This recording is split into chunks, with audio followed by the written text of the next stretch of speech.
G D A, MQM, کاف league, یہ سارے کے سارے اگین اسٹیبلشمنٹ کی لوگ ہیں، یہ بھی چھوڑ دیں گے جس دن وہ ان کو ایک آنکھ ماریں گے.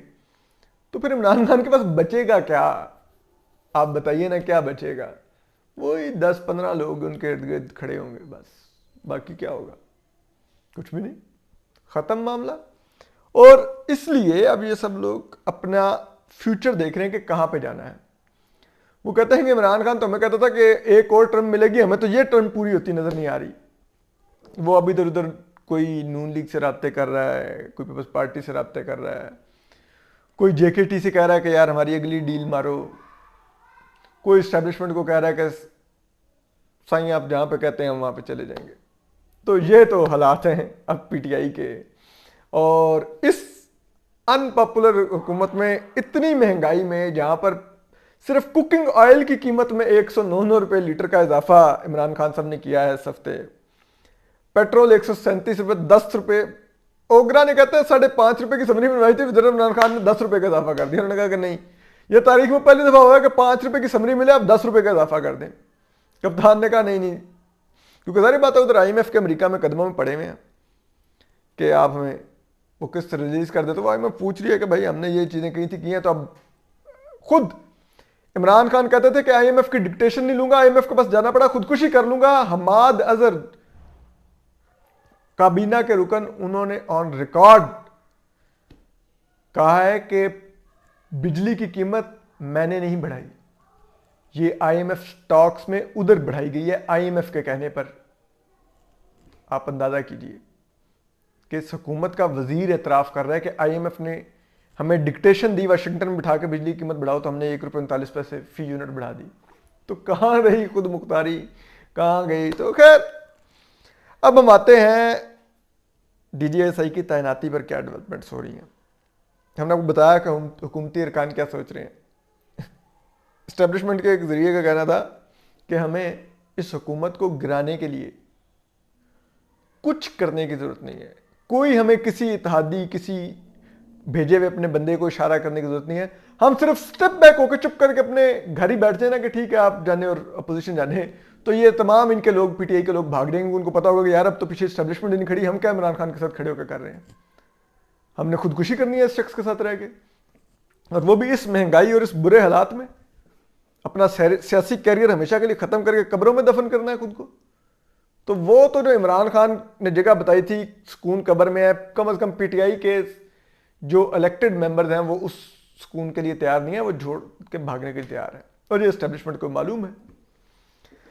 اب آپ کو مزے کی بات ہے کہ کل پرسوں جو فواد چودھری صاحب نے ٹویٹ کیا تھا کہ نہیں کوئی انٹرویو کی بات نہیں، صرف وزیر عمران خان انفارمل ملاقاتیں کریں گے اور یہ کوئی ایسی بات نہیں ہے وہ. تو اس کے اوپر وزیر اعظم عمران خان کو شٹ اپ کال بھجوائی گئی عسکری حکام کی طرف سے، اور یہ کہا گیا کہ جناب ہمارے جو لیفٹیننٹ جنرلز ہوتے ہیں ان کا میرٹ صرف آرمی چیف طے کر سکتا ہے، اور آپ نہیں طے کر سکتے. آپ صرف آرمی چیف طے کر سکتے ہیں کہ کون آرمی چیف ہوگا. لیفٹیننٹ جنرلز کی تمام چیزیں آپ نہیں طے کر سکتے. اس کو سخت ناپسند کیا گیا جی ایچ کیو میں عسکری حکام کی طرف سے، اور کہا گیا کہ آپ اب لیفٹیننٹ جنرل سے ملاقات کریں گے اور ان میں سے آپ لوگوں کو ریجیکٹ کریں گے اور آپ ڈیسائیڈ کریں گے کہ یہ والا اس میرے خیال میں اچھے میرٹ کا ہے اور میں اس کو ڈی جی اے سے لگا سکتا ہوں. کہا گیا نہیں. بتایا گیا کیبنٹ کے وزراء کو کہ بات سنیے، جو روایت رہی ہے اسی لیے کوئی سمری نہیں جاتی تھی اور نہ جائے گی، کہ جو میرٹ ہے لیفٹیننٹ جنرلز کا وہ آرمی چیف خود ہی طے کریں. اور آرمی چیف اسی لیے انفارملی 3 نام لے جاتے تھے فائل میں، اور پرائم منسٹر کہتے تھے کہ یہ 3 نام ہیں، ان کی یہ ہے اسٹرینگتھس، تو آپ دیکھ لیں ان میں سے کس کے ساتھ زیادہ کمفرٹیبل ہوں گے.